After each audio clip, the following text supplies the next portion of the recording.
پوری قوم کہہ رہی ہے جہیز لو، باقاعدہ لکھوایا جا رہا ہے کہ جہیز میں کیا کیا دو گے، گاڑی بھی دو گے، ٹی وی بھی دو گے، کیش کتنا ہوگا، یہ کیا ہوگا۔ مولوی صاحب کہتے ہیں جہیز لینا بے غیرتی ہے، بے شرمی ہے، پہلے سے گھر میں فرنیچر لا کے ڈال دو، کم از کم پہلی رات کو بیوی کو اپنے بستر پہ تو سلاؤ، اتنی غیرت تو ہونی چاہیے۔ پہلی رات کو بیگم صاحبہ جس بستر پہ دلہن سوتی ہے وہ بھی اس کے ابا نے دیا ہوتا ہے، اور داماد بھی اسی بستر پہ ابا کے دیے ہوئے بستر پہ سو رہا ہے۔ بھائی تمہیں اللہ نے بڑا بنایا تھا، عورت پہ خرچ کرنے والا بنایا تھا، تمہاری اسی وجہ سے تو معاشرے میں عزت ہے، تم کم از کم پہلی رات کو تو اپنا بستر مہیا کر دو۔ وہ بھی کہتے ہو بیگم تم جب آؤ گی نا تو بستر ساتھ لیتے آنا۔ آپ کے گھر کوئی مہمان آئے، آپ اسے یہ کہتے ہوئے اچھے لگتے ہیں یار پلیٹیں ساتھ لیتے ہوئے آنا اپنے، نہیں آ رہی سمجھ میں کیا کروں۔ دلہن سے زیادہ معزز کوئی مہمان ہوتا ہے؟ سب سے معزز مہمان انسان کی زندگی میں جو آتا ہے وہ کیا ہوتا ہے؟ دلہن، سب سے معزز مہمان۔ اس کے لیے لوگ پتہ نہیں استخارے نکلواتے ہیں اور وظیفے پڑھتے ہیں، بھئی واحد مہمان ہے جس کے آنے کی خوشی ہو رہی ہوتی ہے۔ تو اس مہمان کا یہ اکرام ہے کہ بستر اپنے ساتھ لیتے آنا، بیگم تکیہ اپنے ساتھ لیتی آنا، اور اس پہ بٹھانے کی چادر بھی اپنے ساتھ لیتی۔ اور ہاں جب تم آؤ تو مہمان بھی آئیں گے تو صوفے بھی ساتھ لیتے، تاکہ تمہارے گھر سے جب کوئی تمہارے بھائی چاچے ماچے جو بھی آئیں تو وہ صوفے بھی تمہارے ہونے چاہیے جن پہ وہ بیٹھے ہیں، اور پلیٹیں بھی لیتی آنا۔ ایک بات میں بھول گیا تھا، پلیٹیں بھی، بھائی یہی تو ہو رہا ہے، ڈنر سیٹ بھی آ رہا ہے، صوفے بھی آ رہے ہیں، الماریاں بھی آ رہی ہیں، کارپٹ بھی آ رہے ہیں، تو بیگم کارپٹ بھی لیتی آنا چلنے کے لیے تاکہ ذرا اچھا لگے۔ اور جب تم ہمارے گھر میں آ رہی ہو مہمان بن کے، تو میں چاہتا ہوں جب کوئی مہمان گھر میں آتا ہے، لوگ گھر کی صفائی کرتے ہیں نا، کلر وغیرہ کروا دیتے ہیں، ڈیکوریٹ کر دیتے ہیں، تو تم آ رہی ہو تو میں چاہ رہا ہوں میرا گھر پہلے سے ڈیکوریٹ ہو، تو آنے سے پہلے یہ سارا کام کروا دینا۔ بہت مشکل ہے آپ لوگوں کو سمجھانا، حالانکہ سب معذرت کے ساتھ سب کچھ کر کے بیٹھے ہوئے ہیں، جتنے شادی شدہ لوگ ہیں یہ سارے پروسیس سے گزر کے آئے ہوئے ہیں یہاں پہ۔ تو وہ پورا ڈیکوریٹ کون کرواتا ہے؟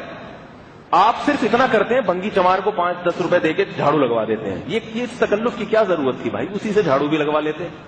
صرف اتنا تھوڑا سا ہوتا ہے، جو بڑے بڑے خرچے ہوتے ہیں گھر کو ڈیکوریٹ کرنے کے، وہ سارے کون کرواتا ہے؟ آپ کا سسرال کرتا ہے۔ وہ ڈیکوریشن کے لیے کلر اور یہ سب چیزیں تو کم، اس میں تو بہت کم پیسے خرچ ہوتے ہیں نا صفائی میں۔ اصل خرچہ تو ہوتا ہے آپ کے گھر میں فرنیچر کیسا ہے، اصل ڈیکوریشن تو اس سے ہوتی ہے۔ زیادہ جو مہنگائی ہے کہ الماری کیسی ہے آپ کی، بیڈ کیسا ہے، اس پہ گدا کون سا ملٹی فارم کا ہے یا پرانا اتوار بازار سے تو نہیں لے کے ڈال دیا کہیں آپ نے۔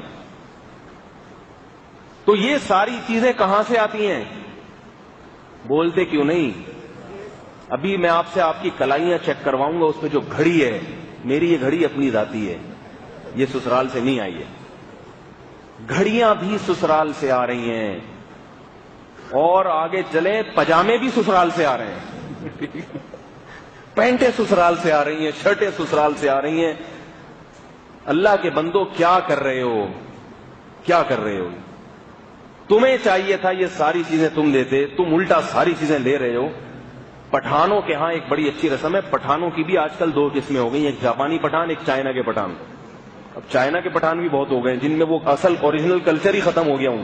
جو اوریجنل پٹھان ہے ایک دھیلا لڑکی والوں سے نہیں لیتے آج بھی، جو اوریجنل ہیں، اور لڑکی والے لڑکے کا اتنا خرچہ کرا دیتے ہیں کہ اس کا خون چوس لیتے ہیں بیچارے کا۔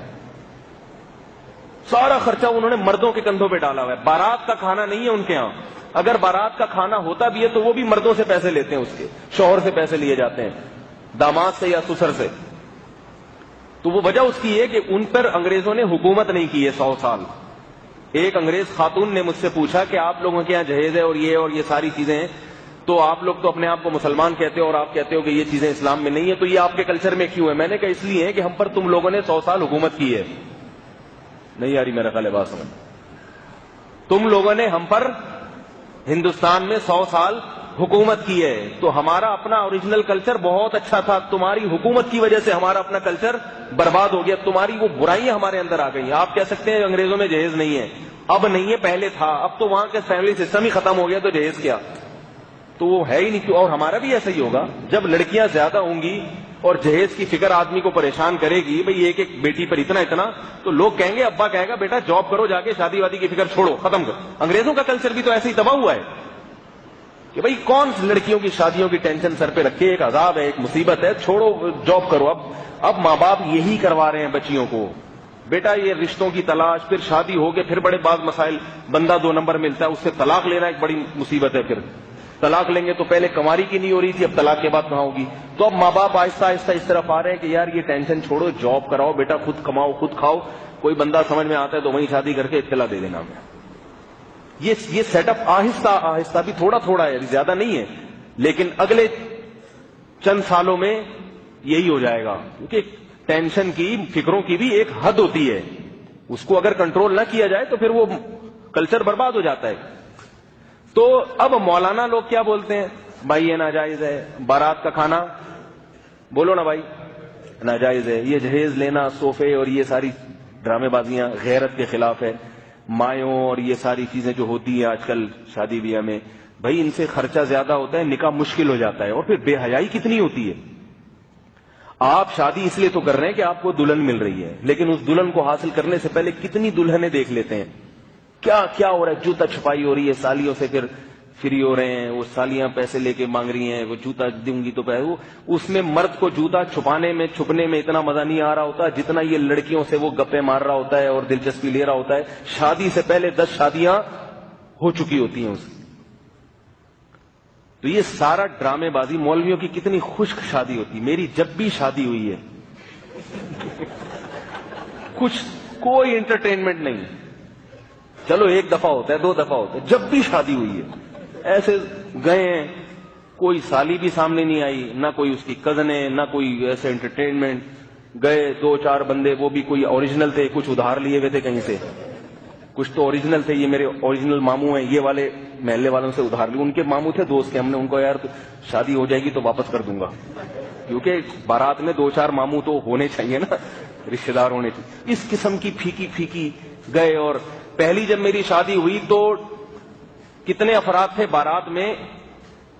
میرے بڑے بھائی تھے، بھابھی، میں اور میری والدہ، یعنی 2 مرد 2 عورتیں، یہ 4 افراد تھے بارات میں۔ اور یہ بھی جاتے ہوئے تھے، واپسی پہ بھائی اور بھابھی الگ چلے گئے، میں اور والدہ اور دلہن صاحب، تو واپسی پہ کتنے آدمی؟ 3 افراد۔ یہ لوگ کہتے ہیں کوئی شادی، یہ کوئی شادی؟ آپ لوگ جس طرح سے کرتے ہیں اس میں آدمی کا بیڑا غرق ہو جاتا ہے، چند دن کا مزہ ہے، اس کے بعد لاکھوں روپے کے قرضے اور ایک ٹینشن، اور پھر جو پھڈے بازیاں، جب اللہ کی نافرمانی کر کے کوئی کام کرو گے تو اللہ اس میں سکون اور اطمینان چھین لیتے ہیں۔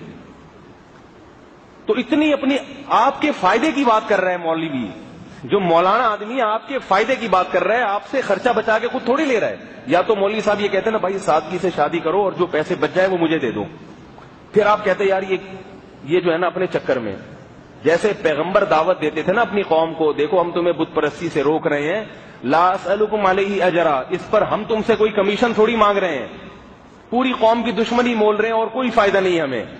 تو یہ اس کی علامت ہے کہ ہم صحیح بات کہہ رہے ہیں، کیونکہ غلط بات جب ہی کہی جاتی ہے جب اس میں کوئی مفاد ہوتا ہے، ورنہ کسی کا دماغ خراب ہے کہ وہ غلط باتیں کرے گا لوگوں کے سامنے۔ کوئی مفاد ہوتا ہے، کوئی سیاسی مفاد، کوئی ووٹ لینے ہوتے ہیں یا پیسے چاہیے ہوتے ہیں تو انسان غلط باتیں کرتے ہیں۔ جب کوئی پیسے چاہیے ہی نہیں اور صحیح بات کرنے میں لوگوں کی مخالفت بھی ہو رہی ہے تو اس کی علامت ہوتی ہے کہ یہ آدمی صحیح بات ہی کر رہا ہے، غلط نہیں کر رہا۔